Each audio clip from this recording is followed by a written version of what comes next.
Yeah, so that was really, it was a fracturing of the Kornblatt family. I didn't see my cousins for 40 years Wow. almost. It wasn't that we had anything against each other. I just never went back in the bakery again. And interestingly enough, my aunt called me, and she said, my aunt on my paternal grandma, my dad's sister, and she called me and said, "Your grandmother is not in good shape. If you don't come see her now, you may not get to see her, and you'll be very sorry." And I said, "I don't think so." And that was the last thing I said to her. Oh, wow. How about your musical growing up? In your book, there's some heavyweights that just really are well known in this musical community, including this guy and his father, who really set some tone. And then we could talk about Spencer and Jesse. Well, when I was 12, I started to play for money, not a lot of money, but for some money. And I started playing like bar mitzvahs and cocktail music and that kind of thing. I didn't have a band or anything. That came a little bit later. But the musicians union came and told my mother that I was working too many jobs that were taking away work from union musicians, so I had to join the musicians union. And my mother said, okay, I forget how much it was. It was $20-some, I think, a year. And so I was in the union.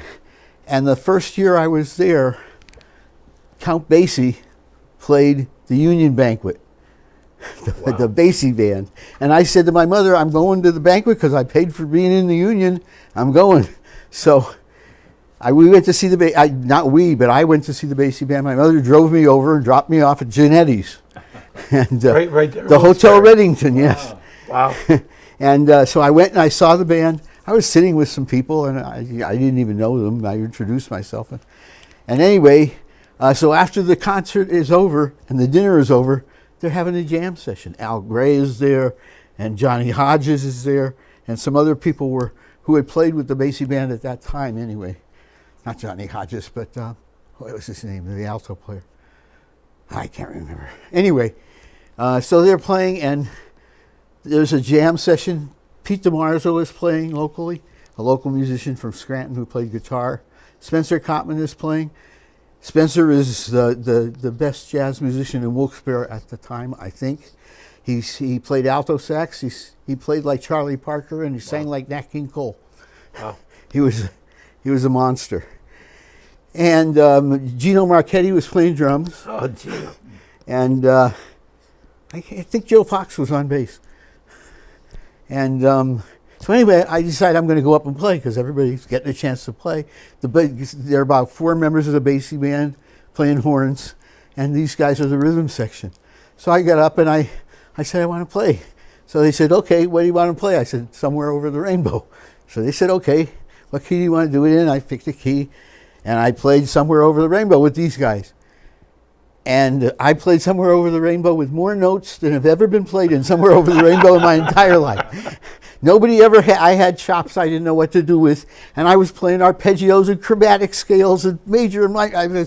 I was up and down the keyboard. It looked like I had Parkinson's. And so I got all done, and I knew who Spencer was. And I'm waiting for the accolades because I'm full of myself. I mean, they're starting to walk toward me, and I'm, And Spencer comes over and he says, you're never going to know how to play until you learn what notes to leave out.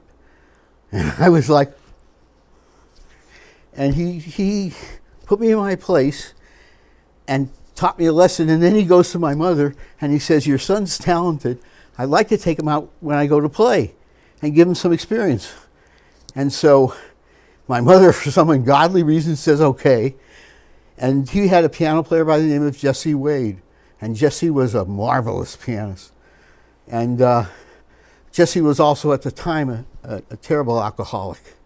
And so my job was to go to where Spencer was playing. He would come and pick me up. He said to my mother, I'll never let him get in trouble. And my job was to wait till Jesse passed out the third set and finish the night. And reliably, he would do that the third or fourth set. And So you owe part of your career to alcohol. that's true. That's true. And and he would watch me like a hawk. He wouldn't let me get in any trouble. And I did that for a couple of years, whenever I was available and he was working. And it was, I owe him a great deal. He taught me a lot about playing, and he taught me a lot about being a minimalist in a lot of ways. So that was pretty interesting. Wow. And then I was playing with Lee Vincent. I was 14, and I met your dad. And if Spencer taught me how to play jazz, your dad, who was a natural educator, I mean, that's what he did for his career, was educate, although he composed and did a lot of other things. But for me, he was just my mentor in what it's like to be a professional musician. I tell you that all the time. Yeah. You know, we work together, and you say, you can leave now, I'm not packed up yet, but I'll finish. I said, no, you know, I'll help you get your stuff to the car. Right. He told me, you don't leave till everybody's gone.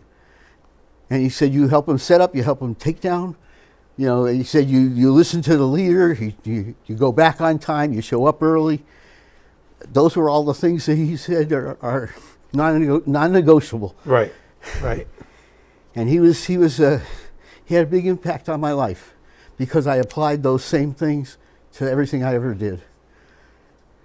Well, I can vouch for a lot of that because I know a lot of the gigs I was on, excuse my voice, that you would be on, and I would show up, you know, sometimes 2 hours early to set up, and I'm there 15 minutes, and you come walking in. I know. An hour and 45 minutes early. I said, what's going on here? Marshall's here already. But you were like me. You'd say, well, you know, it's nice to be able to set up early, and it's all done, and then we could go sit and have something to drink or whatever, and wait for everybody else to come in and be a nervous wreck. Well, I would show up 2 hours. I would show up 2 hours early when I was playing acoustic piano. You know, I didn't have anything to set up. You learned to play in G flat because it was all black keys, and they were the ones most likely in tune. You know, so Yeah, right. But it was I played on a lot of old, dirty, dusty, corroded pianos in my lifetime before keyboards. I had an agent who would book me into the veterinary circuit, the owls, the eagles, the moose, the lions, and when they put the show on, they locked the door because it was strippers. And so it was an interesting experience. You learn how to play without watching the keys, I can tell you that.